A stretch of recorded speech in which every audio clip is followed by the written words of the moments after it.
Hi everyone, Hindi के 10 minute show में आप सभी का स्वागत है। आज मैं फिर हाजिर हूँ पीवाई हिंदी के पीवाई की और न्यू क्वेश्चनों के साथ। अगर वीडियो पसंद आए तो लाइक और चैनल को सब्सक्राइब जरूर कर दें। हम क्वेश्चनों पर आते हैं। पहला क्वेश्चन है, समष्टि का विपरीतार्थक शब्द क्या है? विपरीतार्थक शब्द का मतलब क्या होता है, ध्यान रखना है। ये होता है विपरीत शब्द पूछ रहा है और पूछ रहा है समष्टि का विपरीत क्या होता है। लिखा अशिष्ट, विशिष्ट, अपुष्टि या व्यष्टि। ठीक है, समष्टि का व्यष्टि होता है, ध्यान रखना है।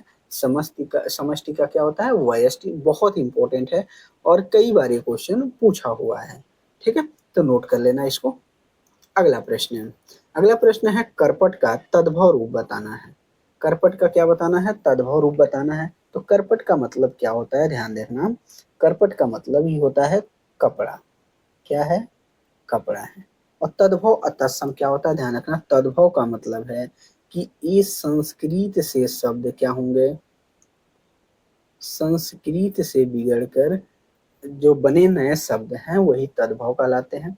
और जो संस्कृत के जो शब्द हैं ज्यों के त्यों लिए गए हैं वो तत्सम कहलाते हैं। ठीक है, तो करपट हो गया और करपट का क्या हो जाएगा, कपड़ा।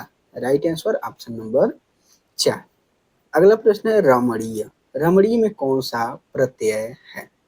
प्रत्यय बताना है। प्रत्यय क्या होता है? ठीक है, प्रत्यय जो होता है ये मूल शब्द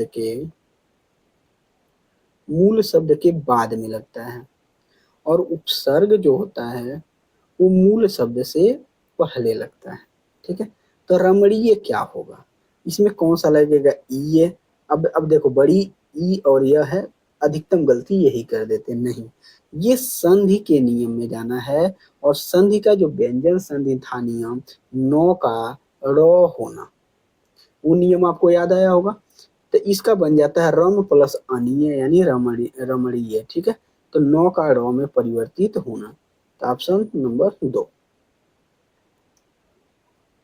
अगला प्रश्न है, श्री गुरु चरोन सरोज रज निज मन मुकुर सुधार बरनो रघुवर विमल जस जो दायक फल चार में छंद है।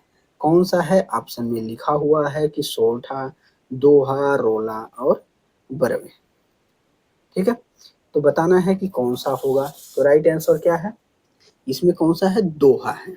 चलिए, इस क्लास में हम पूरा ट्रिकली बता देंगे कि क्या होता है दोहा, सोरठा, रोला और बरवे।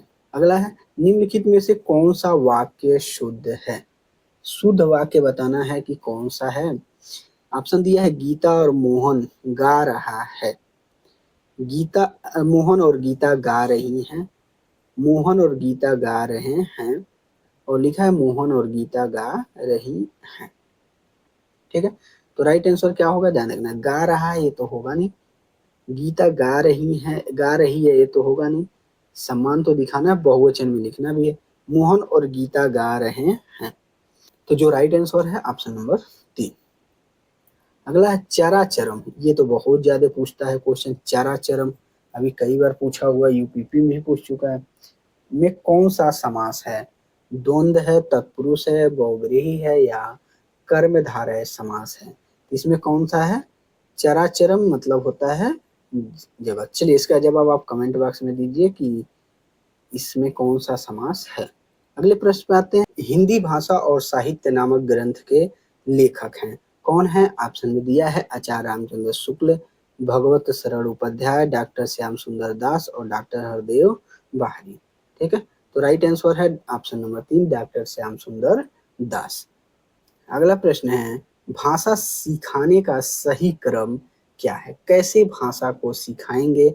खास करके क्वेश्चन जो है टेट यानी टीचर वाला जो एग्जाम होता है ना, टेट, सी टेट, इन सब में ज्यादा पूछता है। तो भाषा सिखाने का जो सही क्रम है वो क्या होगा? तो ध्यान देना है, क्या क्रम होगा। पहले करना क्या होता है, सुनना यानी श्रवण करना, पहले सुनो। ठीक है, उसके बाद उसको बोलना सीखते हैं, जब बोलने आ जाए तब पढ़ना सीखते हैं, और जब पढ़ने आ जाए तब आदमी क्या करता है, लिख लेता है। तो सही क्रम होगा श्रवण करना, बोलना, पढ़ना, फिर क्या होगा, लिखना। तो राइट आंसर ऑप्शन नंबर 1। अगला प्रश्न है, लेखन से संबंधित नहीं है, कौन लेखन से संबंधित नहीं है? शुद्ध उच्चारण, बैठने का उचित ढंग, लेखनी पकड़ने का ढंग, या आंखों से कागज की दूरी। तो लेखन से संबंधित सबसे ज्यादा क्या है कि लिखने के लिए आपको क्या चाहिए, पहले तो शुद्ध उच्चारण होना चाहिए, बैठने का उचित ढंग होना चाहिए, ठीक है, लेखन की पकड़ने की ढंग होना चाहिए, या आंखों से कागज की क्या होनी चाहिए, दूरी होनी चाहिए। तो कह रहे कौन इसमें नहीं है।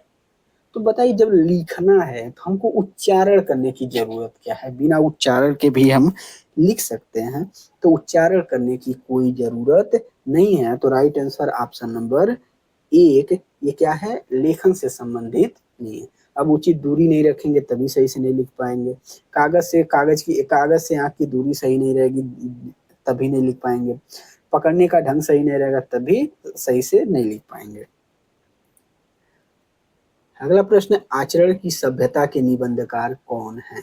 आचरण की सभ्यता किनकी है, सबसे इंपॉर्टेंट है सरदार पूर सिंह, भारतेंदु हरिश्चंद्र, महावीर प्रसाद द्विवेदी, बालकृष्ण भट्ट। ठीक है, तो किसका है ऑप्शन नंबर एक, सरदार पूर सिंह। अगला प्रश्न है, विरासत शब्द का अर्थ है।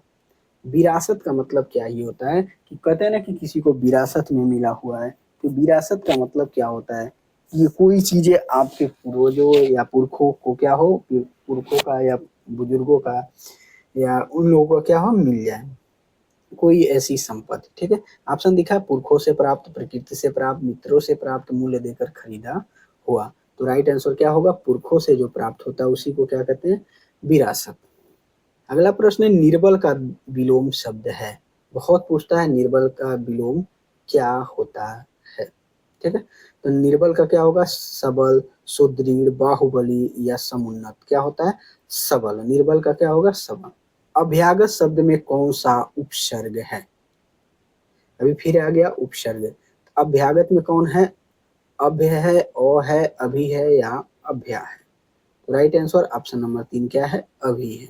अब देखो कैसे बनता है, बनता है अभी धन आगत, और देखो पढ़े होगे स्वर संधि में यड़ स्वर संधि, जब यड़ संधि पढ़े होगे तो ई या बड़ी ई के बाद अगर ओ आता था तो यो में बदल जाता है, अगर आ आए तो या में बदल जाएगा, और जब ये बदल गया तो भ हो गया आधा, और इसके जगह पे क्या हो गया, या। तो अभिधन आगत क्या बनेगा, अभ्यागत। तो राइट आंसर ऑप्शन नंबर तीन क्या होगा, अभी। लास्ट प्रश्न है, तद्भव शब्द है। आपको तद्भव शब्द बताना है कि इनमें से तद्भव शब्द कौन सा है, प्रकाश है, अंधेरा है, रात्रि है या चंद्र है। ठीक है, तो तद्भव बताना है, तद्भव क्या है, अंधेरा। इसमें जो तद्भव है वो है अंधेरा है। आज की इस वीडियो में इतना ही। कमेंट बॉक्स में बताइए आपने कितने प्रश्न सही किए, आपके कुल सही प्रश्नों की संख्या कितनी है, आपने कितने प्रश्नों को सही किया है। मिलते हैं अगले वीडियो में। जय हिंद, जय।